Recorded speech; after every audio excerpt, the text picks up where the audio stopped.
कहानी उस वक्त की है जब दुनिया के लगभग सभी लोग खत्म हो चुके थे। तब सिर्फ एक ही लड़की जिंदा बची थी जिसके साथ उसका एक स्टूडेंट था। अब ये दोनों मिलकर कैसे एक बच्चा पैदा करते हैं और वापस जनसंख्या को आगे बढ़ाते हैं, आइए देखते हैं। कहानी शुरू होती है और हम जिमी जहरीले नाम के एक लड़के को देखते हैं जो एक मैकेनिक के साथ किसी गाड़ी को ठीक कर रहा था। तभी वहाँ का रेडियो बजने लगता है जिसमें खबर आ रही थी कि पृथ्वी का तापमान धीरे धीरे बढ़ता जा रहा है और पूरी दुनिया में इमरजेंसी घोषित कर दी गई है। लेकिन तभी वो मैकेनिक उस रेडियो को बंद कर देता है और कहता है कि ये सब बकवास है। अगर सभी लोग मरने ही वाले हैं तो मैं मुट्ठी मारकर मरना चाहूंगा। इसके बाद हम एल्वा नाम की एक लड़की को देखते हैं जो अपने बाप से मिलने के लिए दूसरे शहर जा रही थी। आगे जब वो अपने बाप के शहर पहुंच जाती है तभी वो अपना फोन निकालती है और सभी चीजों को रिकॉर्ड करने लगती है। इसके बाद वो अपने बाप से मिलती है जो एक गुफा के अंदर रहता था। एल्वा पूछती है कि आप यहाँ क्या कर रहे हो। बाप कहता है कि एक बहुत बड़ी तबाही आने वाली है। धीरे धीरे यहाँ का तापमान बदलते जा रहा है, जैसे प्रकृति हमें कह रही हो कि हम कुछ तो गलत कर रहे हैं। एल्वा पूछती है कि इसके अलावा आप कुछ और कहना चाहते हो, जिस पर उसका बाप उसे अपनी रिसर्च के बारे में बताने लग जाता है।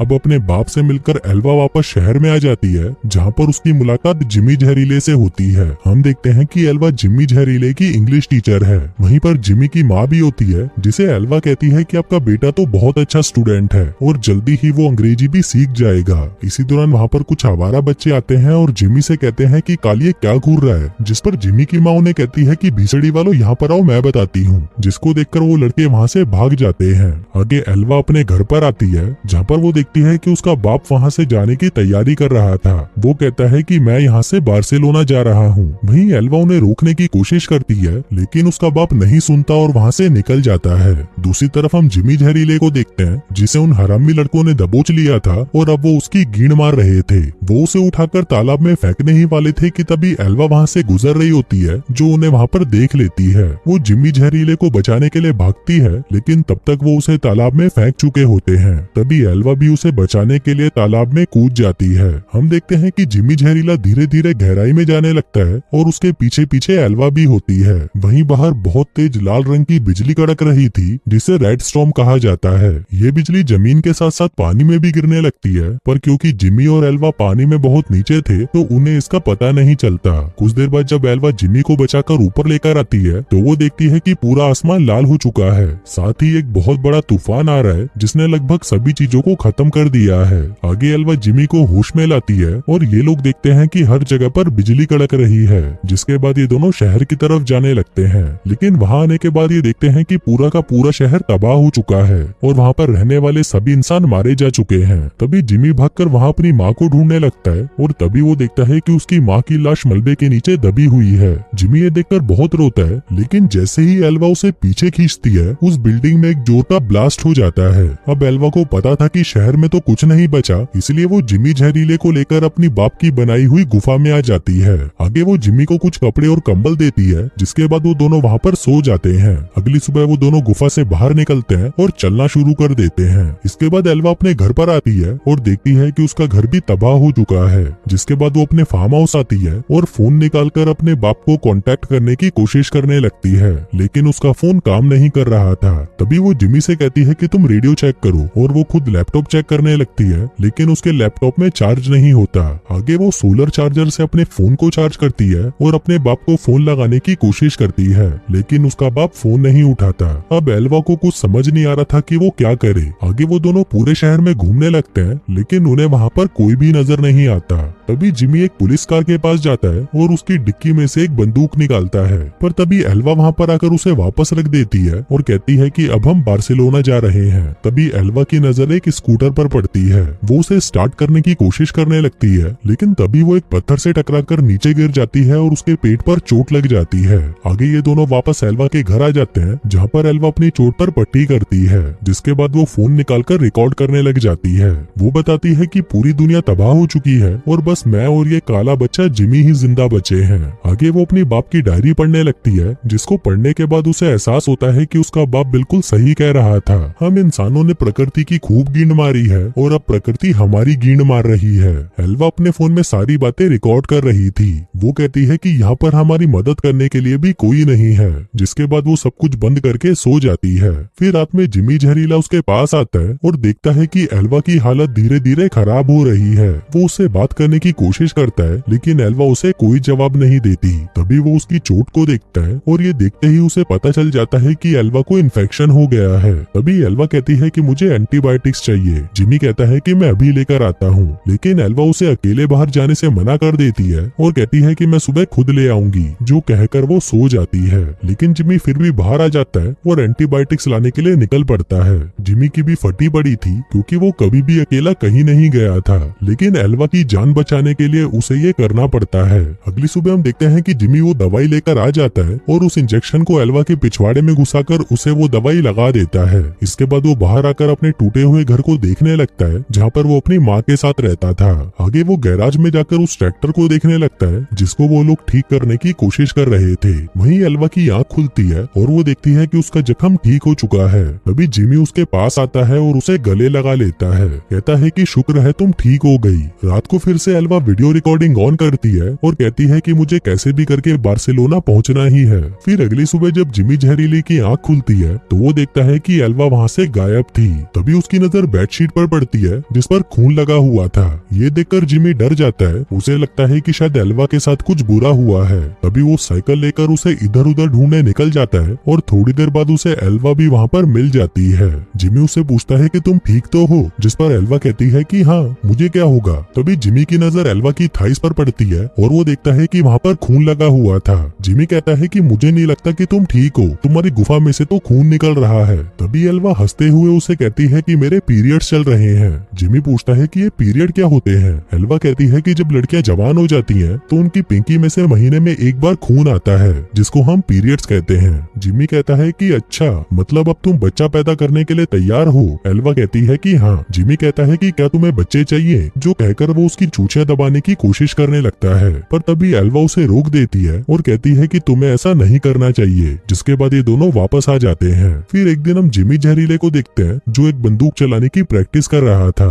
पर तभी एल्वा वहाँ पर आती है और उससे पूछती है कि तुम्हें ये बंदूक कहाँ मिली। जिमी कहता है कि पुलिस वालों की कार में। एल्वा कहती है कि इसे वापस रखाओ। जिमी कहता है कि नहीं, इस धरती पर सिर्फ मैं ही मर्द बचा हूँ और मुझे तुम्हारी रक्षा करनी है, जो कहकर वो वहाँ से चला जाता है। अब देखते ही देखते 3 महीने बीत जाते हैं और अब एल्वा भी समझ चुकी थी कि उन दोनों के अलावा यहाँ पर और कोई नहीं है, इसलिए अब इन दोनों को अपनी देखभाल खुद ही करनी होगी। आगे एल्वा अपनी बाप की डायरी पढ़कर सीखती है कि उसे पौधे कैसे उगाने हैं और अपने खाने पीने का इंतजाम कैसे करना है। साथ ही वो ये सारी चीजें अपने फोन में भी रिकॉर्ड कर रही थी। अब देखते ही देखते काफी साल बीत जाते हैं और हम देखते हैं कि जिमी जहरीला अब जवान हो चुका है। उसने अपनी बॉडी भी बढ़िया बना ली थी, जिसको देखकर एल्वा हमेशा गीली हो जाती थी, लेकिन फिर भी वो जैसे तैसे करके खुद पर कंट्रोल कर लेती थी। उधर जिमी तो हमेशा से ही एल्वा की लेना चाहता था, लेकिन उसमें हिम्मत नहीं थी कि वो इस बारे में उससे बात कर सके। फिर एक दिन हम एल्वा को देखते हैं जो पौधों को पानी दे रही थी। वहीं पर जिमी भी था जो दूरबीन से इधर उधर देख रहा था। तभी एल्वा वहाँ पर अपने कपड़े बदलने लगती है, जिसको जिमी भी देख लेता है और उसकी चूचियों को देखकर जिमी के शरीर में आग लगने लगती है। वहीं एल्वा भी कुछ कम नहीं थी। वो जब भी कोई काम करती वो मदद करने के लिए जिमी को अपने पास बुलाती, जिसके बाद वो दोनों एक दूसरे को छूने लगते। लेकिन अब जिमी की तड़प कुछ ज्यादा ही बढ़ने लगी थी, इसलिए वो मौका देखकर एल्वा को किस कर लेता है और वहाँ से भाग जाता है। वहीं एल्वा को भी ये चीज बहुत अच्छी लगती है। आगे रात होते ही वहाँ बहुत तेज तूफान आ जाता है, जिससे इनका गार्डन पूरी तरह बर्बाद हो जाता है। वहीं एल्वा बाहर गार्डन को ठीक करने आती है, पर तभी उसके पीछे पीछे जिमी भी आ जाता है।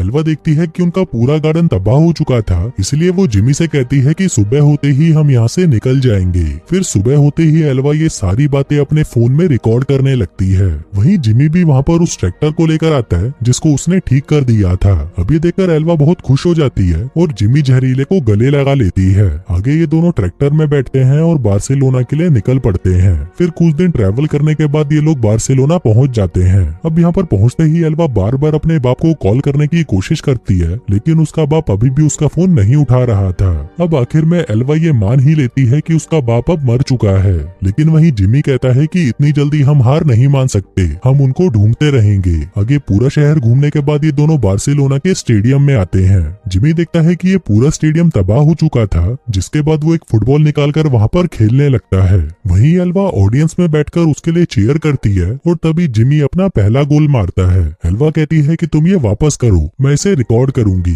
फिर जिमी वापस से गोल करता है और एल्वा उसे रिकॉर्ड करने लगती है। आगे जिमी अपनी टी शर्ट ऊपर करके खुशी से नाचने लगता है। तभी एल्वा उसके शरीर को देखकर फिर से गीली गीली होने लग जाती है। जिमी को लगता है कि अब तो मैं इसे घोड़ी बनाकर ही रहूंगा, लेकिन तभी एल्वा खुद को कंट्रोल कर लेती है और वहाँ से चली जाती है। रात होने पर हम देखते हैं कि ये दोनों एक दूसरे से बात ही नहीं कर रहे थे। तभी एल्वा जिमी से बात करती है और कहती है कि मुझे पता है कि तुम मुझे घोड़ी बनाना चाहते हो और शायद मैं भी यही चाहती हूँ। जो कहकर वो जिमी जहरीले को चूसना शुरू कर देती है। अब जिमी भी फॉर्म में आ चुका था, जिसके बाद वो उसके खेत में मजदूरी करना शुरू कर देता है। अब उस रात के बाद से ये दोनों रिलेशनशिप में आ जाते हैं और खुशी खुशी साथ रहने लगते हैं। फिर टाइम बीतता है और ये समुद्र के किनारे अपना एक घर बनाते हैं और वहीं पर अपना जीवन बिताने लगते हैं। तभी एक दिन एल्वा जिमी से कहती है कि वो उसके बच्चे की माँ बनने वाली है, जिसे सुनकर जिमी बहुत ज्यादा खुश हो जाता है। आगे एल्वा लाइब्रेरी से चाइल्ड बर्थ की कुछ किताबें लाती है ताकि उसे पता चल सके कि बच्चे को कैसे पैदा करना होता है। वहीं जिमी अपने होने वाले बच्चे के लिए बहुत सारे खिलौने लाता है।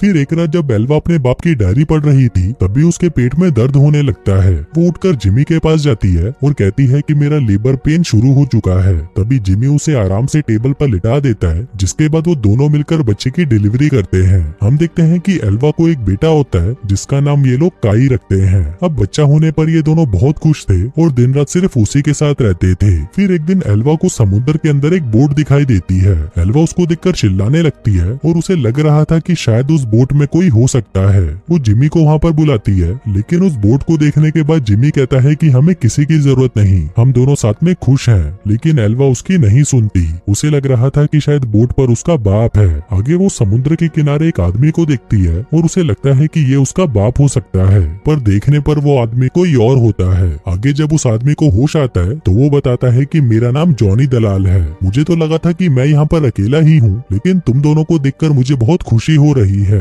कहता है कि मैं एक आइलैंड पर रह रहा था और जब भी मुझे मौका मिलता था मैं ये बोट लेकर लोगों को ढूंढने निकल जाता था। अब तुम लोग मिल गए तो मैं खुशी खुशी वापस जा सकता हूँ। पर तभी एल्वा कहती है कि तुम चाहो तो हमारे साथ भी रह सकते हो, लेकिन जिमी जहरीले को ये बात अच्छी नहीं लगती। अब उसका सड़ा हुआ मुंह देखकर जॉनी भी समझ जाता है कि ये मुझे यहाँ पर नहीं रखना चाहता, इसलिए वो कहता है कि नहीं नहीं, मैं अपने आइलैंड पर ही ठीक हूँ। जिसके बाद वो उन दोनों से गले मिलता है और फूट फूट कर रोने लगता है। अब ये देखकर उन दोनों को उस पर तरस आ जाता है और ये जॉनी को यहीं पर रोक लेते हैं। आगे जॉनी दलाली ने कई तरह की चीजें सिखाता है, क्योंकि वो इन सब में बहुत ज्यादा एक्सपीरियंस वाला था। लेकिन जब भी जॉनी एल्वा के करीब होता, जिमी की जलकर कोयला हो जाती। फिर एक दिन जब एल्वा अपने बच्चे को दूध पिला रही थी, तभी जॉनी दलाल उसे छुपकर देख रहा था। तभी वहाँ पर जिमी आता है और उसे पूछता है कि तुम यहाँ क्या कर रहे हो। जॉनी कहता है कि मैं मुट्ठ मार मार कर परेशान हो चुका हूँ, अगर मुझे कोई गुलाबी मिल जाती तो मेरा जीवन सफल हो जाता। तभी जिमी उसे गुस्से में कहता है कि तुम्हारी बोट अब तैयार हो चुकी है, अब तुम यहाँ से जाना चाहो तो जा सकते हो। अब ये बात जॉनी को अच्छी नहीं लगती, लेकिन फिर भी वो उसे कहता है कि मैं जा रहा हूँ। लेकिन जाने से पहले वो उनसे पूछता है कि क्या तुम मेरे साथ एक बार मेरी बोट पर चलोगे, मैं तुम्हें अपनी बोट दिखाना चाहता हूँ। अब एल्वा उसकी बात मान जाती है और वो सभी जॉनी की बोट पर जाकर मस्ती करने लगते हैं। आगे जॉनी उनसे कहता है कि तुम लोग यहीं पर रुक जाओ, मेरे पास तुम्हारे लिए बहुत अच्छा सरप्राइज है। अब जिमी यहाँ पर रुकना नहीं चाहता था, लेकिन एल्वा के कहने पर वो रुक जाता है। आगे जॉनी प्रोजेक्टर पर एक फिल्म चलाता है और ये सभी उस फिल्म को देखने लगते हैं। अगली सुबह जब जिमी की आँख खुलती है तो वो देखता है कि ये लोग समुद्र से काफी दूर तक आ चुके हैं। जिमी कहता है कि ये भीसड़ी वाला जॉनी गद्दार है। वो एल्वा को उठाने के लिए जाता है, पर तभी जॉनी उस पर हमला कर देता है और उसे समुद्र में गिरा देता है। तभी वहाँ पर एल्वा आती है और जिमी को पानी में देखकर वो भी समुद्र में कूद जाती है। फिर जब वो उसे बचाकर ऊपर लेकर आती है, तभी वो देखती है कि जॉनी दलाल वहाँ से जा चुका है और उसकी बोट पर उसका बेटा भी था। आगे वो दोनों वहाँ से अपने घर पर वापस आते हैं और हम देखते हैं कि जिमी बहुत ज्यादा गुस्से में था। उन लोगों को तो ये भी नहीं पता था कि जॉनी उनके बच्चे को लेकर कहाँ गया होगा। जिसके बाद ये लोग पता लगाने लगते हैं कि जॉनी दलाल कौन से आइलैंड पर रहता है। आगे जिमी अपनी एक पुरानी बोट को ठीक करता है, पर तभी एल्वा वहाँ पर आती है और कहती है कि जॉनी अपने साथ शहद लेकर आया था, इसलिए हमें एक ऐसे आइलैंड का पता लगाना होगा जहाँ पर शहद ज्यादा होती है। इसके बाद एल्वा काफी सारी किताबों को पढ़ती है और फाइनली उसे उस आइलैंड का पता चल जाता है। अब ये लोग अपने बच्चे को लाने के लिए निकल पड़ते हैं और काफी दिनों के सफर के बाद वो लोग उस आइलैंड पर पहुंच जाते हैं। हम देखते हैं कि जिमी जहरीला अपने साथ एक बंदूक भी लाया था। आगे ये लोग उस आइलैंड पर आते हैं जहाँ पर इन्हें काई के रोने की आवाज सुनाई देती है। वो दोनों छुपकर देखते हैं कि इनका बच्चा कहाँ पर है और तभी वहाँ पर जॉनी भी आ जाता है। एल्वा जिमी से कहती है कि इसकी गांड पर गोली मार। जिमी कहता है कि मुझे नहीं लगता कि ये आदमी यहाँ पर अकेला है, अगर हमने इसे मारा तो हम लोग भी मुसीबत में पड़ सकते हैं। वो कहता है कि मैं जॉनी दलाल के पीछे जाता हूँ और तुम जाकर काई को संभालो। लेकिन एल्वा जैसे ही काई के पास जाती है वो देखती बताती है कि उसने काई को एक पिंजरे में बंद कर रखा था। एल्वा उस पिंजरे को खोलने की कोशिश करती है लेकिन वो नहीं खोल पाती। उधर जिमी जॉनी का पीछा कर रहा था, पर तभी वहाँ पर एल्वा आती है और कहती है कि उन्होंने हमारे बच्चे को पिंजरे में बंद कर दिया। जिमी कहता है कि तुम यहीं पर रुको, मैं काई को निकाल कर लाता हूँ। लेकिन तभी उसे काई के रोने की आवाज सुनाई देती है तो वो पीछे मुड़ जाती है। इसी दौरान जॉनी दलाल वहाँ पर आकर उसे पकड़ लेता है। वो एल्वा पर बंदूक तान देता है और कहता है कि मैं जैसा बोलता हूँ वैसा करो। आगे वो उन दोनों को बांध देता है और उन्हें कहता है कि मैं तो तुम दोनों के साथ प्यार से रहना चाहता था, लेकिन तुम लोगों ने मेरी बेइज्जती करी। एल्वा कहती है कि अगर तुम मुझे मेरा बच्चा वापस कर दो तो हम लोग फिर से एक साथ रह सकते हैं। अब ये सुनकर जॉनी एल्वा को आजाद कर देता है और उसे नीचे ले जाता है। कहता है कि जब जब मैं कहूँ तुम्हें अपने बच्चे को रुलाना होगा, क्योंकि जब ये बच्चा रोता है तो मुझे बहुत अच्छा लगता है। जो कहकर वो एल्वा को पिंजरे की चाबी दे देता है। आगे एल्वा काई को बाहर निकालती है और उसे दूध पिलाने लगती है। वहीं जॉनी भी एल्वा को देखने लगता है और उसे कहता है कि थोड़ा दूध मेरे लिए भी बचा देना। आगे वो जिमी को देखने ऊपर आता है, पर तभी पीछे से एल्वा काई को लेकर भाग जाती है। लेकिन जॉनी उस पर ज्यादा ध्यान नहीं देता और वो जिमी को टॉर्चर करना शुरू कर देता है। आगे जब जिमी बेहोश हो जाता है तब जॉनी एल्वा के पीछे जाने लगता है। उसे बच्चे के रोने की आवाज आ रही थी तो वो उस आवाज के पीछे भागता है, लेकिन वहाँ पहुंचकर वो देखता है कि एल्वा ने उसका चूतिया काट दिया। उसने बच्चे के रोने की आवाज को अपने फोन में रिकॉर्ड कर रखा था। उधर एल्वा भागकर जिमी के पास आती है और उसे आजाद करने लगती है, लेकिन तभी वहाँ पर जॉनी आ जाता है। एल्वा जॉनी को देखकर घबरा जाती है और कहती है कि अब तुम जो बोलोगे मैं वैसा ही करूंगी। जॉनी कहता है कि साली छिनाल तूने मुझे धोखा दिया, जो कहकर वो उसके पैर पर गोली मार देता है। उधर जिमी एक चाकू से खुद को आजाद कर लेता है, जिसके बाद वो जॉनी के पीछे आकर उसे चाकू मार देता है, पर तभी जॉनी भी उससे लड़ने लग जाता है। वहीं एल्वा उस बंदूक को उठा लेती है और जॉनी से कहती है कि भीसड़ी के अब तू गया, पर तभी जॉनी उसे एक घुसंड में ही नीचे फेंक देता है। तभी जिमी एक औजार से जॉनी पर हमला कर देता है, लेकिन वहीं जॉनी भी जिमी को गोली मार देता है। अब क्योंकि जॉनी ज्यादा घायल हो चुका था तो उसकी वहीं पर मौत हो जाती है। आगे जिमी काई के पास आता है और उसे आखिरी बार गले से लगाता है। तभी वहाँ पर एल्वा आती है और जिमी वहीं नीचे गिरकर मर जाता है। अब जिमी को मरा हुआ देखकर एल्वा बहुत रोती है, जिसके बाद वो उसकी लाश को पानी में बहा देती है और अपने बच्चे को लेकर वापस आ जाती है। अब ऐसे ही कई साल बीत जाते हैं और हम काई को देखते हैं जो बड़ा हो चुका है। वो दिन भर फुटबॉल खेलता है, जो उसके बाप को भी बहुत पसंद था। तभी वहाँ पर एल्वा आती है और उसे फोन में उसके बाप की वीडियोस दिखाती है। अब अपने बाप को देखकर काई बहुत खुश होता है। और दोस्तों, इसी के साथ ही ये कहानी यहीं खत्म हो जाती है।